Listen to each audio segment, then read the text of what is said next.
Pemirsa, sektor industri, khususnya industri manufaktur, menjadi salah satu pendorong utama dalam perekonomian Indonesia yang saat ini masih dalam tahap pemulihan. Setelah tahun lalu tentunya sangat terdampak signifikan oleh pandemi COVID-19. Lantas faktor-faktor apa saja yang menjadi pendukung pertumbuhan industri pada tahun ini?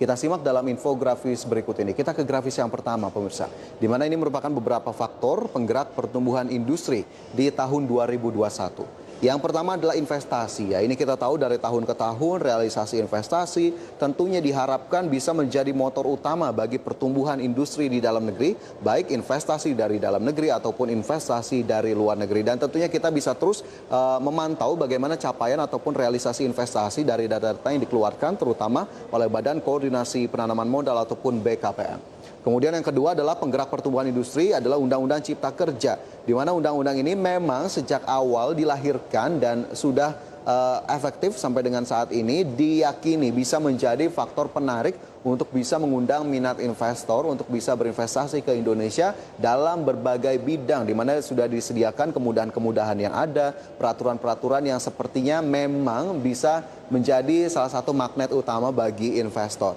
Kemudian yang ketiga adalah kontraksi investasi di Indonesia yang cukup rendah yang diyakini oleh Kementerian Perindustrian juga bisa menjadi salah satu faktor dalam mempertimbangkan investasi di Indonesia, karena tentunya kontraksi investasi menjadi salah satu risiko yang harus dikalkulasikan oleh setiap investor.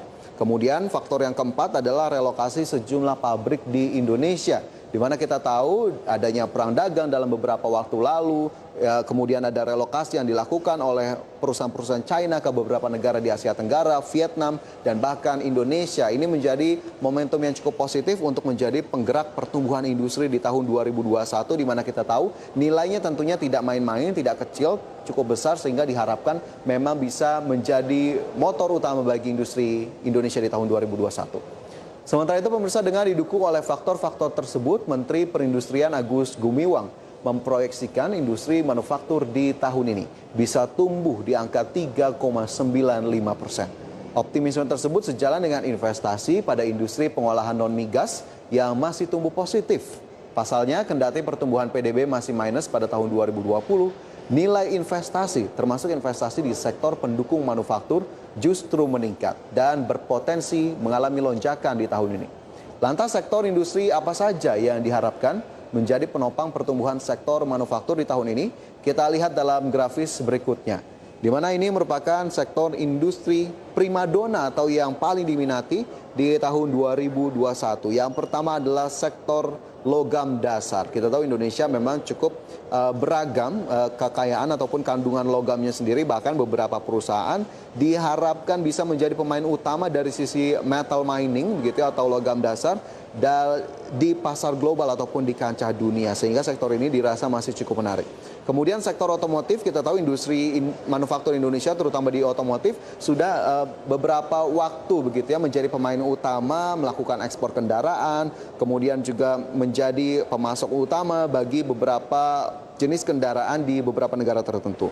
Kemudian elektronik yang juga diyakini menjadi sektor industri primadona di tahun 2021, tentunya dengan berbagai realisasi investasi yang sudah datang dari berbagai perusahaan, terutama yang kemarin yang baru-baru saja sudah memberikan komitmen investasi terutama di sektor elektronik. Ini diharapkan juga bisa semakin membuat sektor ini menjadi lebih menarik. Kemudian juga farmasi dan alat kesehatan yang tentunya kita tahu di tengah pandemi COVID-19 sektor ini menjadi bintang begitu ya, bahkan berbagai inovasi teknologi yang ada membuat sektor farmasi dan alat kesehatan menjadi semakin prospektif. Kemudian juga makanan dan minuman, ini merupakan sektor yang tak lekang oleh waktu dengan berbagai kondisi apapun. Ini menjadi sektor yang tentunya masih menjadi menarik di tengah kondisi pandemi dan juga di tengah kondisi non-pandemi. Sehingga makanan dan minuman juga menjadi salah satu sektor industri primadona di tahun 2021. Dan pemirsa, Kementerian Perindustrian memproyeksikan untuk tahun ini pertumbuhan 5 sektor industri manufaktur tersebut akan kembali ke jalur positif.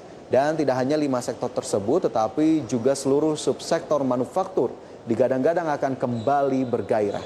Dan menurut Agus Gumiwang, dengan asumsi pandemi sudah bisa dikendalikan dan aktivitas ekonomi sudah bisa kembali pulih, maka sektor manufaktur di tahun ini akan tumbuh minimal sesuai dengan target, yakni di angka 3,95%. Pertumbuhan 5 sektor manufaktur tersebut juga akan didorong oleh kembali pulihnya tingkat permintaan baik dari konsumsi dalam negeri maupun dari permintaan ekspor. Dan tentunya permintaan ekspor pun akan menjadi penopang utama pulihnya sektor manufaktur di tahun ini. Dan terkait dengan permintaan hasil industri Indonesia dari pasar luar negeri, bagaimana sebenarnya realisasi dari ekspor Indonesia di 2 bulan pertama di tahun ini atau hingga Februari 2021? Kita lihat dalam infografis berikutnya pemirsa, di mana ini merupakan realisasi ekspor Indonesia pada Januari hingga Februari 2021.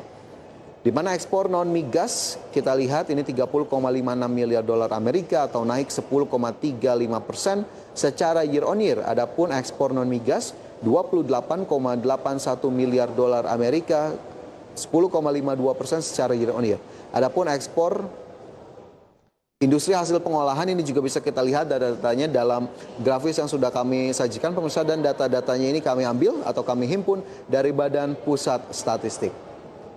2 negara ekonomi terbesar dunia yakni China dan Amerika Serikat menjadi negara tujuan ekspor Indonesia selama ini. Dan tahun ini Organisasi Perdagangan Dunia memprediksi Amerika Serikat masih akan menjadi negara importir terbesar di dunia dengan kenaikan permintaan sebesar 11,4% untuk pasokan dari seluruh dunia pasca injeksi fiskal. Walaupun sebagian kalangan meragukan kenaikan tersebut akan berdampak langsung pada kenaikan permintaan barang dari Indonesia, namun peningkatan tersebut tentunya diharapkan akan berdampak pada secerca harapan bagi permintaan untuk meningkatkan ekspor dari Indonesia dan pada akhirnya akan berkontribusi pada pertumbuhan ekonomi dan bermuara pada kesejahteraan rakyat Indonesia.